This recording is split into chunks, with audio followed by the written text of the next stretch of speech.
दूसर की सखी अली ई त बेचारी दुल्हैया बने में विचार करत थे और मन लटका के बैठलिया तौले सखी सहेली अलिन कलिन काहे सखी काहे थुथुन फुलमा के बैठल हो कली ना जानते हो आ तो हमारे सैया लुधियाना हुन होली नजदीक आ जाता उगावे के नाम ना लेता रहा बड़ा परेशान है कहले बा का कहले बा कि मोरा सैया बसे लुधियाना सखी मोरा सैया बसे लुधियाना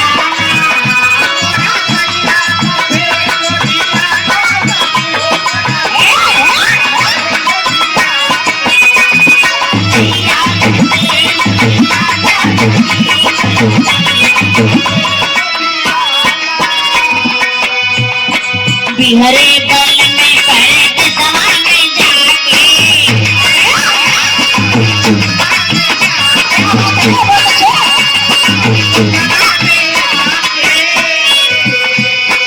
सभा में जाके पड़े समा में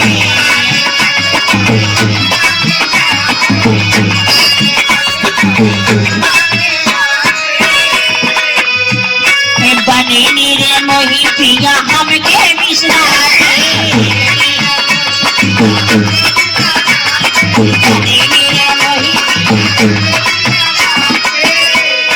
हमें बिसरा के हो हमें बिसरा के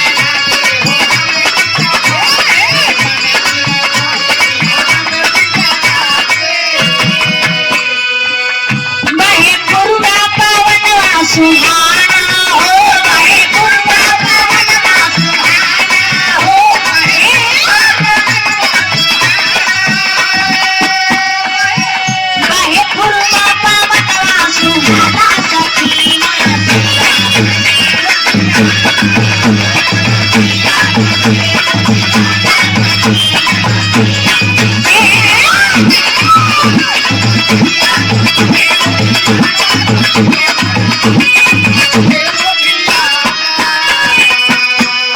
अपने नयावे ना चिठियों पठाए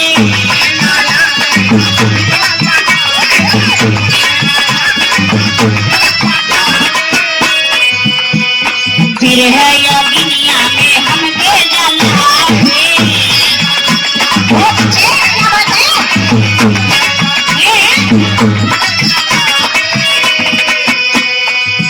नहीं भावेला पानी मखाना हो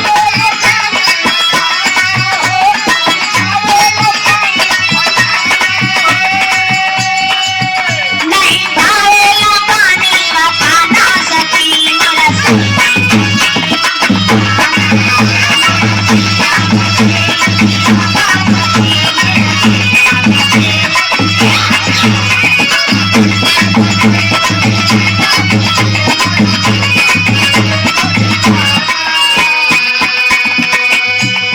कवन सवती पिया कहे घर माए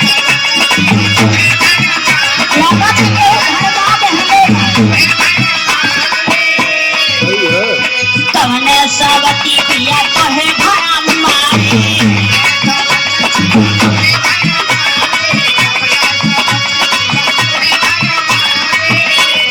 संग के सहेलिया लालनवा खेलाए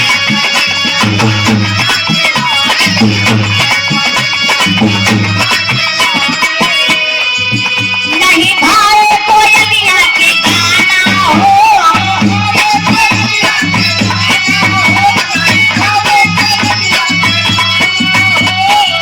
नहीं भावे कोयलिया के गाना सखी मोरा सैया मोरा सैया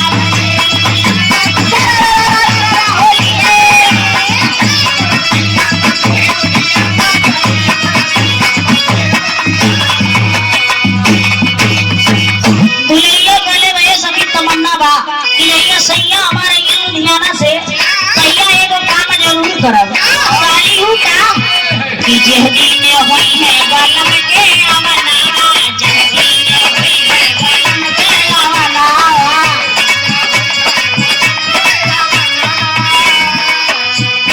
यह दिन हुई है बालम के आला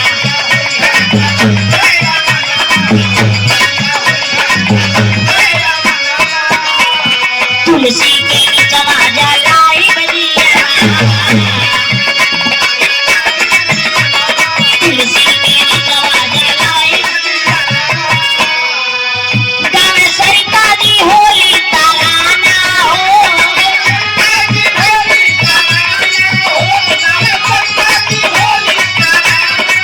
गाँव सरिता जी होली तराना बजी